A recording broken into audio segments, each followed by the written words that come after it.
What is happening there? J Gaming Dude here, and I'm talking about game preservation again, and this time in relation to emulation.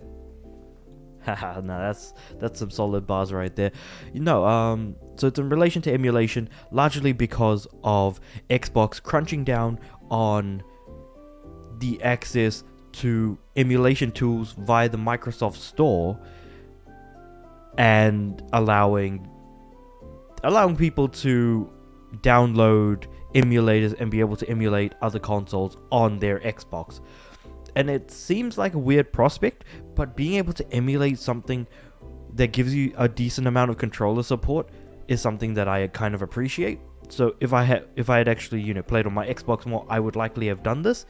But now Xbox is clamping down on it, and as a result, they are blocking people from being able to do that, because people are... So there's two modes to Xboxes. There is retail mode, which is kind of like the live version of Xbox, whereby you can connect to the network, you can do whatever you want and all the rest of it. But when it comes to pretty much it's just like how your Xbox normally runs. And when it comes to developer mode, on the other hand, developer mode is pretty much where people are able to create games and be able to run games in debug mode and things like that. Now, the thing about developer mode is that it is paid on the Xbox side and is only meant to be used, as you could probably tell, from developers. However, now that it's not only is it being clamped down upon, but also the idea that people are now getting banned for being able to run sort of, these homebrew apps that are housed under the Microsoft Store that people were able to access on their Xboxes as well. So they've been handing out sort of 2-week bans as a result of, what's the word? Sort of 2-week temporary bans, and at any point that could turn into a permanent ban. Now, while it sucks that Xbox is doing this, because emulation is kind of one of the few ways games have been able to continue to live on, because it's clear that companies aren't wanting to sell them because they don't see the point in it. So if they don't see the point in it, then, why would they house anything like abandonware, for instance?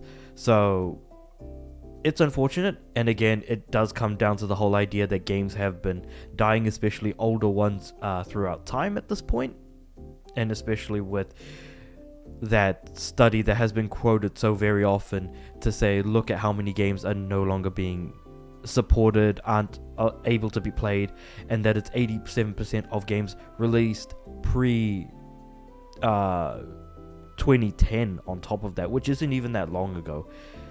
So yeah, with all that said and done, one potential avenue has now been completely blocked off. So at this point, it sucks, because Microsoft was actually one of the few bastions of being able to actually, be able to play more older titles on their platform. And it's unfortunate that this is happening now on their end. I feel like we were way too lenient in thinking that any company would actually allow emulation, and Nintendo via cease and desist so much that it could be potentially done out of fear from Xbox's perspective.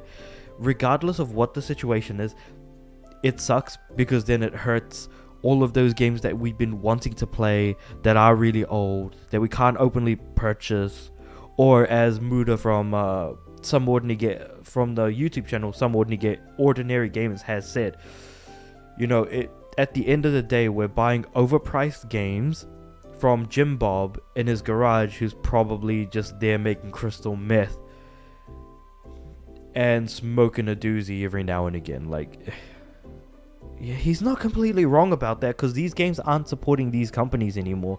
We're just kind of shuffling it amongst ourselves, whether it be through eBay, used listings on Amazon, or I don't know, like what I've been doing with going to proxy sites and buying them through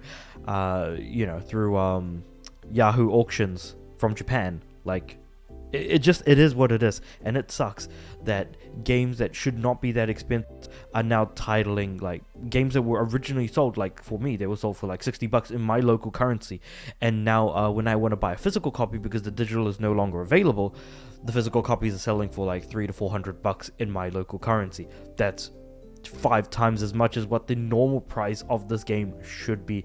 And I'm using the Asterisk War PS Vita game as an example. I did actually pay $300 for that, yet there was no real reason for me to do so, because it's not a particularly good game, but it's still a game that I wanted to have and wanted to play. Luckily, and there was no physical copy available for it unless you bought specifically the Asian version, which has English subtitles. Only the Asian and Japanese versions actually got, physical copies. Otherwise, it was only distributed digitally everywhere else. And due to it being based off of a license of an anime series and a manga series, I think manga series, or maybe it was a light novel, I can't remember. At the end of the day, the licensing would have caused an issue regardless. So yeah, like, I guess this is me using a specific example, and this is kind of what the situation is. Share your thoughts in the comments below. Like the video if you like pretty much what I've been talking about, the way I've been talking about it. Like, let me know in the comments below about anything that I can change.